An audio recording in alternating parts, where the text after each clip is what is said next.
Today, I'll be walking you through the exact steps that you can use to create an aesthetic landing page that is also 100% optimized for both leads and conversions. This blueprint is going to take away all of the guesswork and struggles that usually comes with building a high converting landing page. And no matter if you're just starting out from scratch or you already have a website and you're looking to improve the conversion rate, this video is for you. I'll be walking you through the complete 5-step framework that I use for all of my clients to not only build pages that look incredible, but also actually turn visitors into customers and leads. As you can see here, we have the 5 different steps, and it starts with the foundations, which is understanding your market and understanding your customer. We always start off with customer research, which is basically just understanding your customer in depth in terms of, what are their pain points or challenges? What are their typical dream outcome, their goals, their motivations, their needs and wants? What does their demographic profile look like, right? In terms of age, gender, income, personality? What does a typical sales conversation look like in terms of common objections as well? Now, in order to conduct this research, there's 2 primary methods. The first way is by simply looking at your Google Analytics data or any other analytic platform. And inside of GA4, what you can find is an actual breakdown of interest, right? And you can see the traffic source by interest over here, but you can also track the breakdown by age and gender as well. So you can get that level of granularity from platforms like Google Analytics. So moving on to the next step over here, we have the customer awareness, right? Now, this is very important. People will typically fall into 2 buckets, right? They're either going to be problem aware. These people, know that they have a problem, but they might just not be clear yet on how to fix it. And the second audience are people that are solution aware. So these are people that know that they're looking for a solution and they know the type of solution they want. And they're typically in comparison mode or, they're researching providers, etc. To kind of simplify it, the problem aware people tend to be more cold, whereas the solution aware people over here tend to be more warm traffic, right? So this is more warm traffic. So the channels typically for problem aware, it's going to be Facebook and Instagram ads. You're going to have TikTok top of funnel, YouTube ads, Google search queries about symptoms or problems, and some forms of organic social media, depending on the type of content. For the solution aware audience, right? These are people that already know that they're looking for a solution. So it's going to be warmer traffic. So Google ads,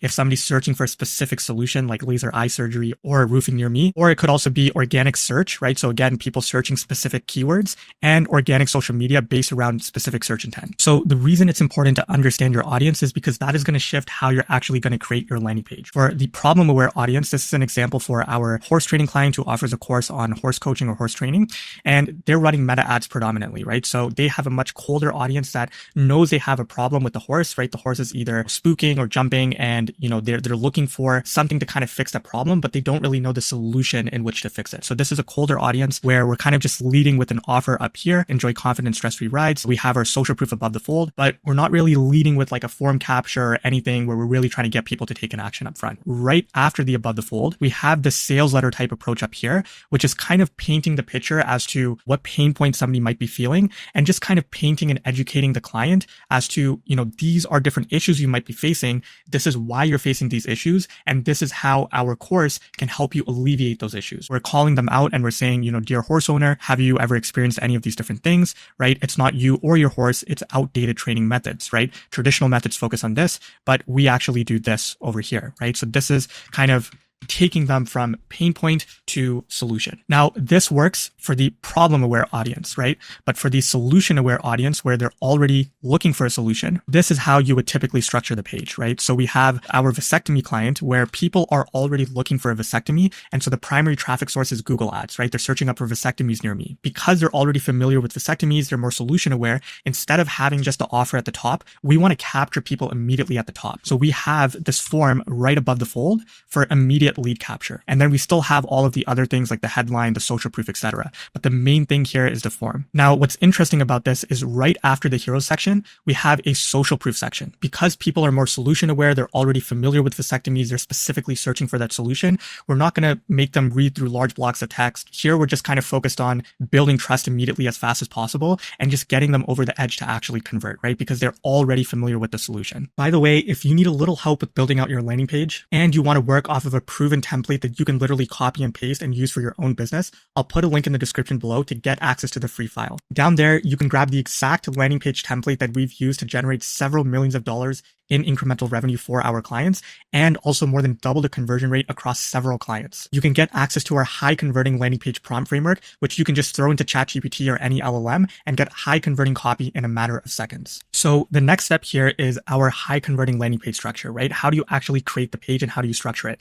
This is the template that we follow for any high converting page. And it's basically giving us the framework of how to create the sections, what order should the sections be in. This is a proven framework that you can use for both desktop and mobile. So I'll put a link in the description for this below, so you can get free access to this file and follow along. So the first area we focus on for the structure of the landing page is what we call the above the fold. The above the fold, right, is basically the top part that is visible without scrolling. And the thing that you have to understand is that the above the fold is the only section in which 60% of people will never even scroll past. This top area is all the above the fold, and everything in this black box here, which is the below the fold, 60% of people statistically will never even see all of this content underneath. The second thing is the above the fold is the only section that 100% of your users will see. So it's an absolutely critical section to nail down and make sure it's well optimized. The first thing to make sure your above the fold is optimized is actually aesthetic design, hence the title of this video, which is making your design look good. So when you look at these examples here of what not to do, right, there's just way too many offers, way too many things going on in this first example. I just don't know where to focus on, and I'm going to just lose trust immediately, right? And this is a prime example of why design matters, because you can have all the conversion focused elements in the world, but if people don't trust your brand, they will not buy, right? Or they will not actually convert. The same example here for this e-commerce brand, there's just way too many things going on, way too many offers, way too many things, right? This is a no-go. And this is a no-go as well. And so when you look at these examples here of what to do instead, this is an example for our HVAC client where you can see there's a clear flow of information from top to bottom. The headline here stands out. It's bold. It's a different color. It really establishes prominence on the page, followed by the sub-headline here, which again is subdued. It's a different color. It's a different font. It stands out less than the headline. You have a clear call to action button over here that stands out. You have these 3 badges over here, and you have these badges down here. These are examples of redesigned pages that we've actually done for our clients where we balance conversions with aesthetics, right? The pages look better too. And we saw massive increases in conversions. The example on the left here for our e-commerce client, we saw an 80% lift in conversions. And the version on the right here for our B2B client, we saw a 187% lift in qualified leads and conversions. So there's a couple big things when it comes to designing a high converting above the fold. The first thing is having a strong headline and sub-headline. So these are examples of what not to do. So this first example here, right? Nationwide retirement planning services. It's not telling me anything about what's the benefit and why I should actually care, right? It's simply just explaining who they are and what they do. This is another example, right? Sacramento's most trusted roofer since 1983. Again, no benefit whatsoever. Tell me why you're the most trusted roofer since 1983. Give me an actual benefit as to why you're better than every other roofing company in Sacramento, right? Give me that tangible benefit and why I should actually care. So here's what you want to do instead. The only thing the headline should do is simply just explain the dream outcome and why should I care, right? That's the only goal of the headline. The sub-headline should then explain who you are and what it is you do to achieve the thing that you just mentioned in your headline. So when you look at these examples here, this is an example for our mediation course client where the headline simply just states the benefit.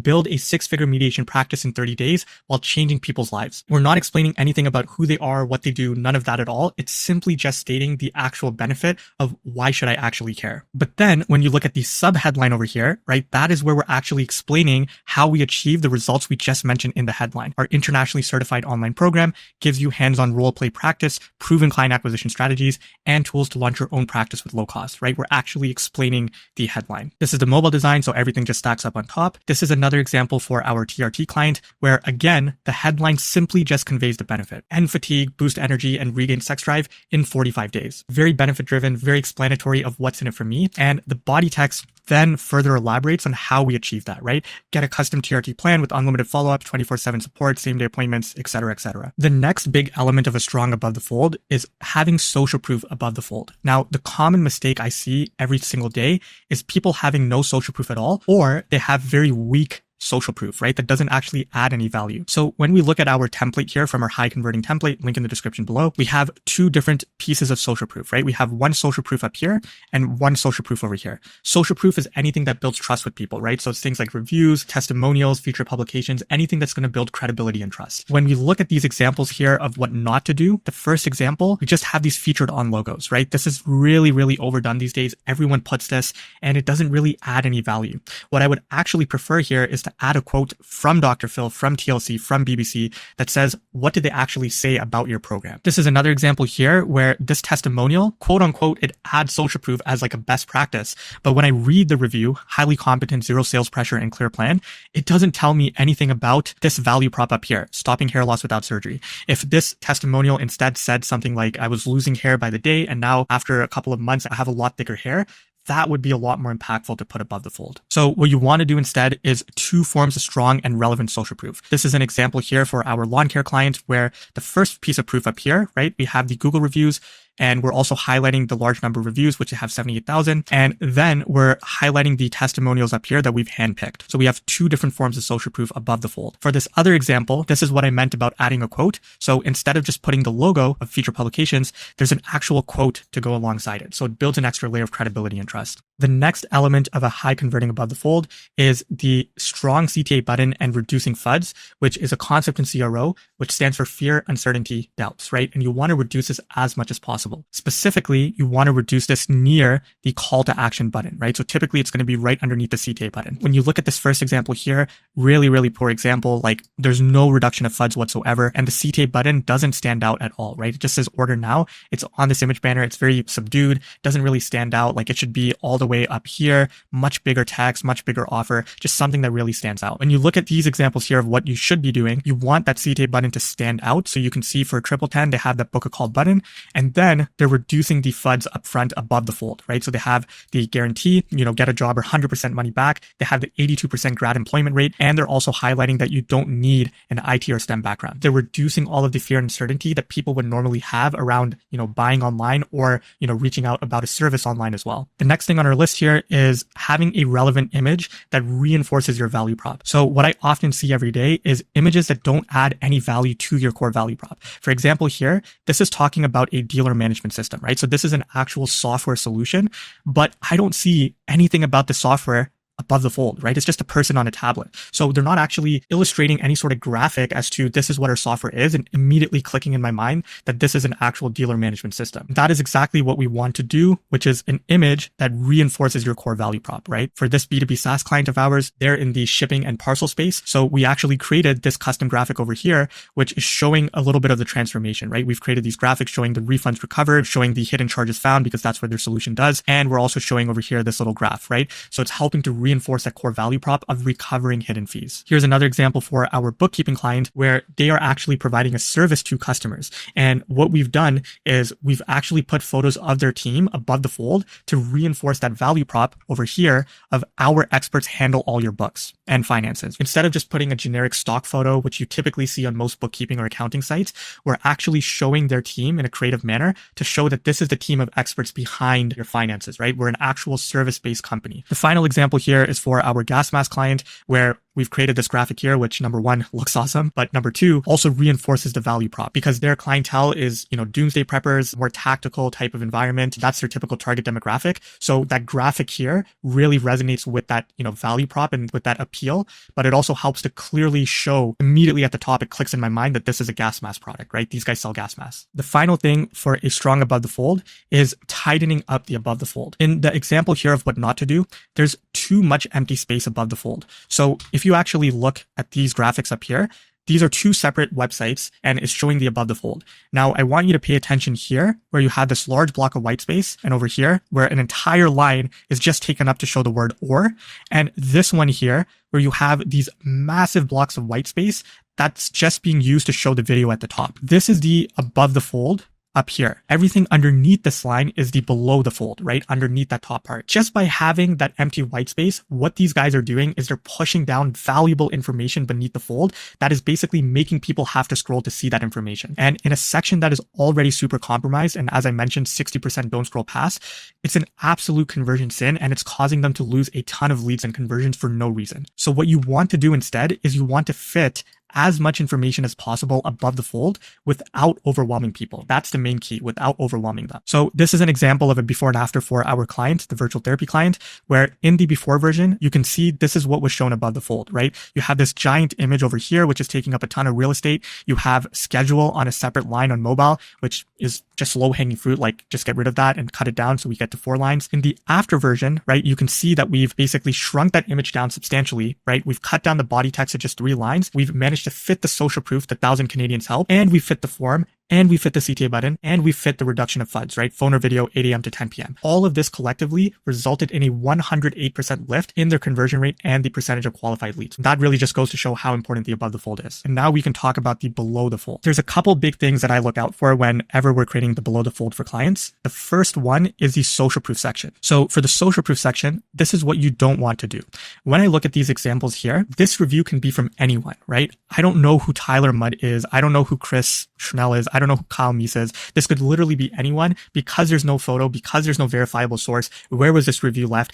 Anyone can fabricate and make this up. So it doesn't come across as very credible. And as a result, people will not really trust the brand. Again, very similar thing where this testimonial doesn't have any photo. It just has these generic photos up here, but there's no photo associated with Harshal Patel. And the other big conversion sin here is that they're putting the reviews in a carousel, right? So I can only see one review at a time. And so it's very safe to assume that anything you have on that second, third, fourth, fifth slide is likely not going to be seen by anyone. This is what you should do instead. You want to help people visualize the proof and visualize the transformation. When you look at this first example here, this is for our luxury closet client. We're kind of killing 2 birds with 1 stone. We're showing off the review over here and showing the person's name. We're showing that this review was left on Google, but we're also showing an image of the closet that was done. And so instead of just generic social proof, we're helping people visualize the actual proof, right? We're having all the components, but we're showing an image to back it up as well. So going back to our framework here, right after the social proof section, we have what we call the pain to proof section, right? Which is basically digging into the person's pain point and giving them the solution. So to create an effective pain to proof section, the framework you want to do is basically kind of using the problem agitate solve framework. As you can see, right after the above the fold up here, we have the pain to proof section. The framework for this is highlighting the problem. So we're highlighting all of the things that people have tried and failed at.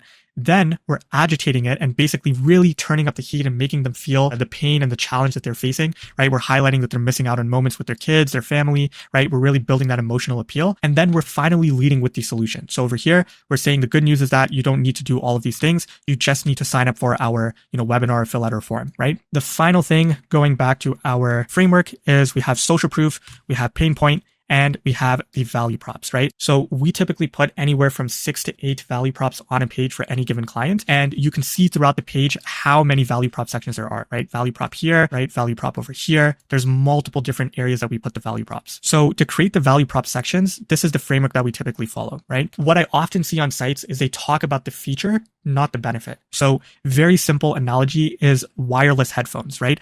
The feature is that they're fully wireless headphones. The benefit is that you can enjoy listening to your favorite tunes without stressing about tangled cords. That is what people care about at the end of the day, not the fact that it's fully wireless, right? So what you want to do is combine the benefit with the feature. And that's how you want to think about writing your headlines for your different value props. The second big thing when it comes to value prop sections is not creating headlines that are vague. So this is what you do not want to do. And it's something I see every day, which is if you look through this landing page, I want you to just focus on the headlines. Okay. Why choose Aaron Fox Law? Practice areas we cover, right? Why our clients trust us? Aaron's 3 easy steps, right? Real results for real property owners. All of these headlines here are very vague and just operate under the framework that somebody will not even read your body text at all. Aaron's 3 easy steps doesn't tell me anything about why it's easy, right? Why our clients trust us? Just tell me why clients trust you in the headline. Right? It's about making the headlines way more descriptive under the premise that people only read that. When you look at this example here for our LASIK client, right? Every single headline conveys the benefit in the headline. Trusted by 3K people to get better vision. Enjoy clear vision all day without glasses or contacts, right? Imagine I don't even read this. I just read this, right? Fast and pain-free 10-minute treatment for a lifetime of clear vision. The fast and pain-free treatment is the feature. What is the benefit of that? What do I actually get? A lifetime of clear vision. We're combining the feature with the benefit. The final step is conversion tracking and analytics. So there's a couple things you want to track on the data analytics side. The obvious one is the conversion rate, right? So the percent of customers who buy or fill out a form. You also want to look at the time on page. Typically, we try to aim for above 30 seconds. Anything under than 10 to 15 means you have a landing page issue. And for the bounce rate, we typically want to aim under 50 to 60%. The final thing now is getting more traffic, right? Once your page is optimized, your only goal should be getting more high quality traffic to that page. The majority of clients I speak to have poorly optimized pages. They do not have poor traffic, right?